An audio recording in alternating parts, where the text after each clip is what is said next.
everyone, this is TheMagiBum here, and I'm going to be giving you another StarCraft 2 game, and this is going to be between the Terran player spawning in the top right, is Crantly, and the Zerg player, TheMagiBum, spawning in the bottom right. I think I said top right, did I? I might have said top left. Anyway, top left and bottom right. So it's going to be a TVZ on Ohana. And everyone knows Ohana means family, so yeah.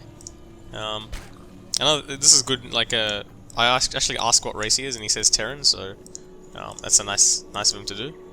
So right off the bat, he's a pretty friendly guy, and I'm friendly back to him. So yeah, TVZ on this map, it usually revolves around Zerg getting a fast expand, Terran then getting their fast expand, and then Zerg having to try and take a third and defend it. And yeah, so this player actually spawned as a random player, so the fact that he got Terran is like, yeah, it's a random chance that he got Terran. And he's actually he actually says in the chat that he's he's more favored towards Zerg play, so he could be a pretty good player to verse against Zerg, I guess. Since he knows the matchup so well, I guess he should know exactly how to take on a Zerg as Terran.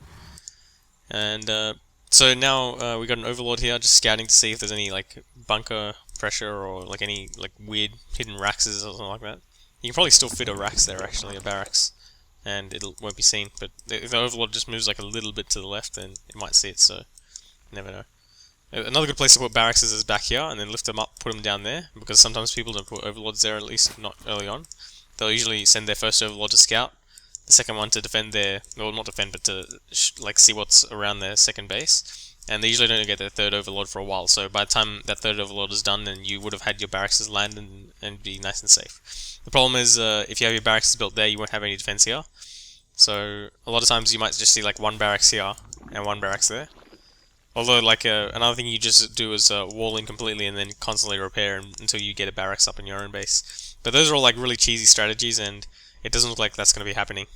Since, we see I've taken the gas, so I think I did this because I was trying to save the drone. I didn't want it to die, but then it dies anyway if it's in a gas geyser, so it doesn't really matter. And plus, he doesn't really need the gas anytime soon, so me taking the gas isn't that big a deal. And plus, he's already got a marine there. He's going to start working away at those that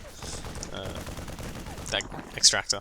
But anyway, here comes my expansion, all done. Getting double queen now, and I've actually started mining gas relatively early, so I'm probably going to be going for metabolic boost, or maybe even going for a baneling nest early on just to defend myself, or maybe even to be a bit aggressive. As you can see, like, there's nothing really defending this place here. There's only like a couple of supply depots. Those are pretty easy to break down with a couple of banelings. But we're seeing another barracks come down and a second barracks, so we're seeing a total of 3 barracks out now for the Terran player, and that should be enough barracks at least to help him defend. So it looks like this SCV is probably going to get away. Yeah, he managed to scout everything they needed to. He's going to get away. This is good timing by the Terran player as well. He's able to scout, and he's actually going to be, I'm guessing, yeah, he's going to just block this hatchery, I'm guessing, just to stay around here, see when the hatchery is going to go down, maybe see if you can block it or something like that. But here comes the Overlord. The Overlord looks like he's spotted. If we look at my vision, yep, I've seen the command center with that Overlord, so I know that he's gone for an expansion. So I'm free to drone up. So,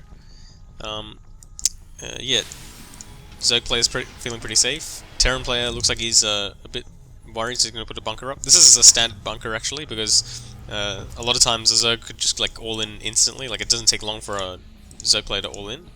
So getting a bunker up now is always good because it'll last until like even into the mid game and it'll still be useful. So yeah, we're just seeing a whole bunch of marines come out from the Terran player, and Crantly looks like he's just going to be macroing up, getting his bases all nice and saturated. And yeah, if you notice, like yeah, me, the Zerg player, hasn't taken a third base yet. That's partly because it's too early, because if you look at this guy's second base, Crantly, he actually doesn't have a lot of SCVs mining here. He has a lot of mules, but he's not actually fully saturated. So if you look at the income tab, you can see that we're still pretty even. In fact, I'm actually mining gases, and oh, actually he's mining more gas than me. But yeah, I've got way more workers than he has, so as long as I have that work advantage, I don't need to have a third base straight away, but I really should be going for a third base soon at least, because because delaying it any longer is pretty bad. So now you can see I'm going for a lair, so yeah, just standard stuff, going for a lair. Need to do that in case any Banshee pressure comes in or stuff like that. Like, you need to have the ability to make overseers if in that case. And we're seeing 2 reactors and tech lab. So the tech lab is going to be only for stim. He's probably just going to be building marine still. And we're seeing a factory come up now. So he might be trying to take up to the starport. He can do this quite easily on 2 gases, but you want to have more if you want to be able to also get upgrades like stim and combat shield, as well as like maybe an engineering bay upgrade like +1 or something like that. So we see he's it looks like he's fully saturated on this base, and he's doing well to not get supply blocked, and he's constantly building SCVs. So I think this gas geyser was taken a bit early, just because he still doesn't have a lot of SCVs mining minerals. He could actually afford to throw down a couple more barracks if he hadn't have built that reactor, that refinery, sorry. But yeah, it looks like he's gonna get his stim. He's probably gonna get combat shield. Oh, here we go. Bit of action here. We've got the Terran player blocking off the hatchery. So it looks like a couple of Zerglings are going to come in and remove that, and there goes the hatchery. Hatchery goes down. I wonder if the Terran player actually saw that. I guess he didn't see the hatchery, but he saw the drone was there, so he's probably assuming that the Zerg player is going to be going for some form of a 3-base attack, or well, 3-base, yeah, just 3 bases. So yeah, now we see another barracks come out. So we're up to 4 barracks, and we've got a starport with a reactor and factory with a tech lab. So it looks like he's just going for a standard bio, medevac, and siege tank play. He might want to take another gas geyser if he wants to get the siege tanks, because siege tanks actually cost a lot of gas.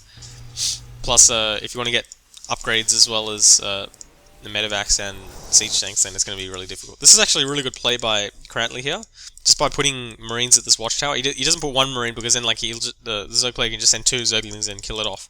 But if he has this many marines, he can actually kill off a lot of Zerglings with that. Well, not this many Zerglings, but if I send only like 1 or 2 Zerglings to kill off any marines over there, then they're going to get wasted. And like, yeah, you can see this marine took 2 hits of damage.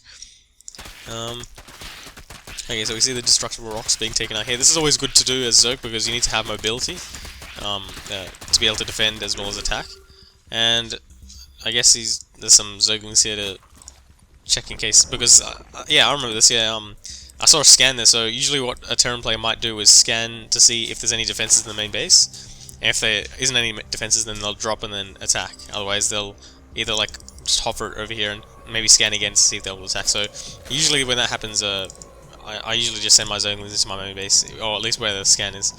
So you see me working on my creep. This is actually something that I've been trying to work on, which is spreading my creep more aggressively, I guess, like being more active with it. And yeah, it seems to be I guess it seems to be doing all right. Like, I'm getting my creep spread out pretty far. The thing is, he's now coming in here. He's probably going to try and deny some creep, or I don't know, form some kind of attack, or at least scout to see the 3rd base. And looks like this queen might get taken out. Oh, no, he got some Zerglings coming in, and they're going to clean up these marines. So, oh, and we see a 4th week coming out. Wow. So this Terran player is probably going for a 2-base timing push. So if he goes for this 4th base first, then there's no way he's gonna not kill it off. But at the moment, he hasn't actually done any damage. He hasn't done any drops. He hasn't pushed out and attacked. So the Zerg player's been free to drone up this entire time. You can see he's like building 5 drones at once. If you look at the harvester count, he's currently 1 down, but after he builds those 5 harvesters, he's gonna be at like 59. So plus he's also got a whole bunch of infestors. He's got +2/+2 on the way. If we look at his upgrades, Crantly, he's only got +1 attack, I think. Yeah, he's only got +1 attack. He's working on +1 armor for his infantry. But here we see Crantly is going to be pushing out now, and looks like TheMagiBum is going to be scouting this out, and he's going to lose a lot of Zerglings there. That's a bit unfortunate. Marines are actually really good units, like altogether. If you don't if you don't split them up though against mainlings or fungal growth, then they can easily die. But as long as you have like siege tanks in the front to attack those units first, then your marines will be a lot safer.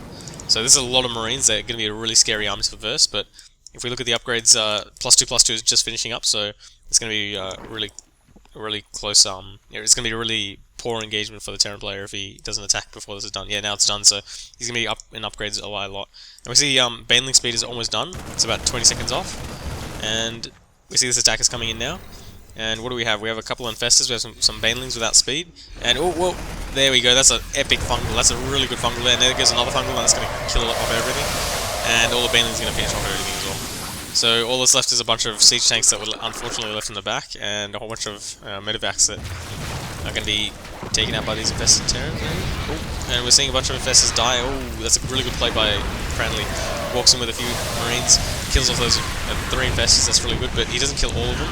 And the good thing is he saved all the siege tanks, so the more siege tanks he saves, the better, because the harder it'll be for Zerglings to come in and surround. Although now, if you look at the TheMagiBum, it's kind of weird saying the MagiBum actually, as saying it as my point of view. But you can see that he's since he's got 4 bases, he can re-max out a lot faster. If we look at the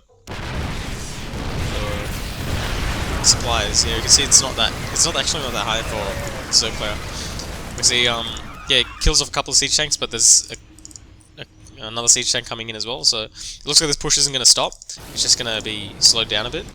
But, yeah, we see a whole bunch of Infestors coming out now, and, oh, yep, we got Hivers done, and Great Aspire is done, so we might see some Broodlords. We got some Corruptors over here, they're probably going to be morphing into, yep, they're morphing into Broodlords now, so now is the time where, Broodlords are going to be pushing this army back, and we see a drop coming in now. This is going to be, I'm guessing he's going to at least spot this. He might actually want to drop here, but let's see. No, it looks like he's just going to try and drop around here somewhere. I wonder if he can drop on that ledge up there. I don't think he can, but maybe. Okay, so we see a couple of Spine Crawlers coming in because I see this, and a couple of Infested Terrans. They're probably going to try and take that out. No, Queen takes that out. But then there's still 4 Marines left, and there, 1 Marine dies. See, drones being pulled, and another fungal growth has to come out, but the Queen managed to clear it up. And if we look at the worker kill count, it looks like he's killed 0. Huh. Okay, well, it's kind of interesting. Like, usually you want to at least kill a few drones, because otherwise the Zerg's economy is going to be way too strong. So we see MagiBum has seen this army pushing in now. He probably knows that he's seen this hatchery, as well as the scan has already seen the hatchery. So he might want to push up to this side and attack. Oh, and what do we see here? Looks like maybe some form of flank. It's there's like an attack on the side, and this is why it's good to have creep, because your Zerglings move so much faster on creep that you can be everywhere at once. Essentially, that's how fast you can be. But instead, we're seeing it looks like a counterattack is coming in, and it doesn't look like is he going to be able to block the entrance off in time. Doesn't look like I don't think he actually knows that he's being attacked. He hasn't. Yep.